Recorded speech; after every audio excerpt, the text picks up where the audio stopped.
Have you ever wondered why a door handle is where it is? Or, get this, how a stiletto heel can put more pressure on the ground than an elephant? These aren't just random design choices. They're all about the invisible physics of force and pressure.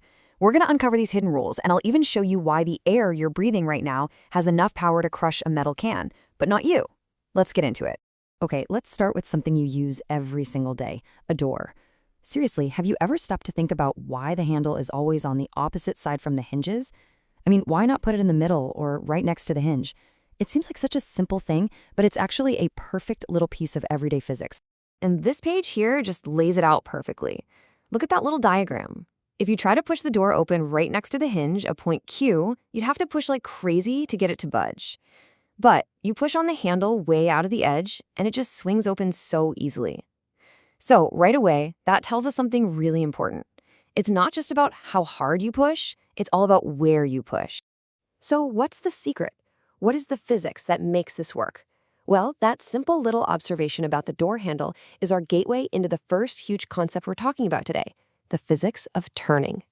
See, when you push a door, you're not really just shoving it in a straight line. You're making it rotate around a fixed point. That point being the hinges, of course. And this is what physicists call the turning effect of a force. The whole goal isn't just raw, brute strength. It's creating that turn in the smartest, most efficient way possible. In physics, this turning effect actually has a name. It's called the moment of force, or, as you've probably heard it, torque. And as you can see from these examples, whether you're talking about a seesaw or a wrench, this turning magic depends on just two key things. One, how hard you push, and two, and this is the big one, how far away you are from the pivot point. With our door, the hinge is the pivot. And here it is, the whole secret sauce in one simple formula. It's beautiful, right? To get a big turning effect, a big moment, you could either use a massive amount of force, or you could just apply a small force at a much larger distance. And that's it. That's why door handles are where they are. It's brilliant design that lets us create a huge turning effect with barely any effort at all. And once you see this principle, you'll realize it's not just about doors. It is a fundamental bedrock concept in engineering that we use in tons of everyday tools. For instance, think about a wrench. You've got a really tight nut you need to loosen. You need a ton of turning force to do that. Well, the wrench's long handle is specifically designed to maximize your distance from that pivot point, the nut itself.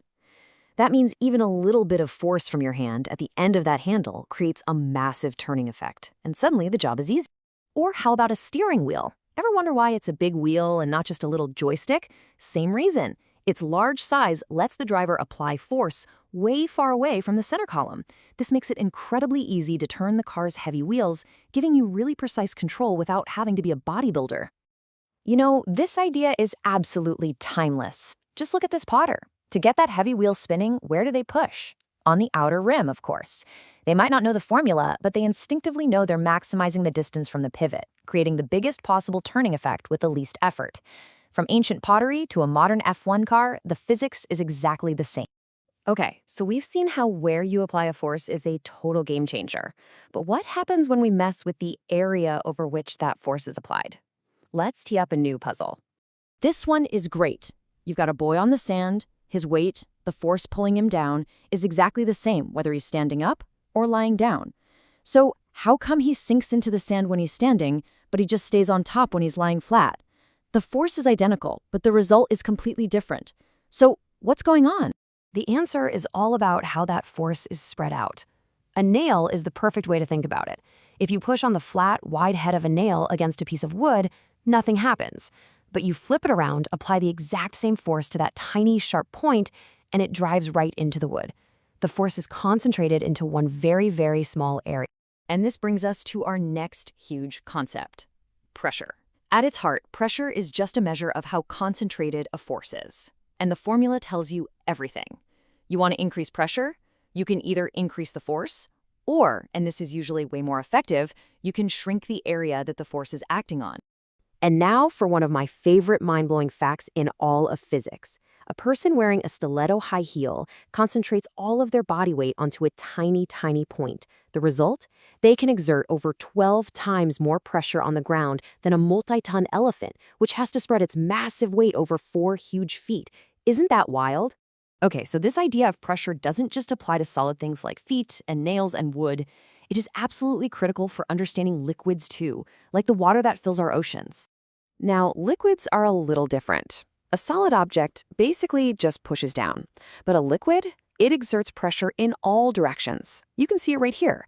When this tube is filled with water, it doesn't just push on the bottom. Nope, it pushes sideways too, causing that little balloon on the side to bulge right out. And what's more, the pressure isn't even the same everywhere in the liquid. The deeper you go, the more water there is sitting on top of you, right? So the more weight is pushing down. This experiment shows it perfectly. The lower balloon bulges out way more because it's under so much more pressure. It's the exact same reason your ears start to feel funny when you dive to the bottom of a deep swimming pool. And believe me, this isn't just a party trick with balloons. This principle has massive, real-world applications.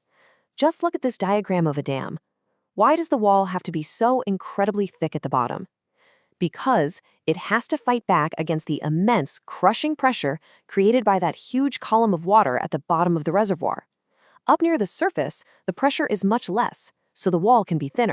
So we've seen pressure from solids and liquids, but right now we are all surrounded by a fluid that exerts an absolutely enormous pressure that we almost never even notice, the air itself. We tend to think of air as being, weightless. But the truth is, we're living at the bottom of an ocean of air that stretches for hundreds of kilometers above our heads. All that air has weight. So the question is, could that weight, that atmospheric pressure, actually be powerful enough to completely crush a solid metal can? And the answer is a spectacular yes. Look at this. In this classic experiment, a little water is boiled in the can, which fills it with steam and pushes most of the air out. Then, the can is sealed and cooled down. The steam inside turns back into water, creating a vacuum. All of a sudden, the air pressure on the outside is way, way greater than the pressure inside, and boom, it instantly crushes the can flat. So just how powerful is this air pressure we're talking about?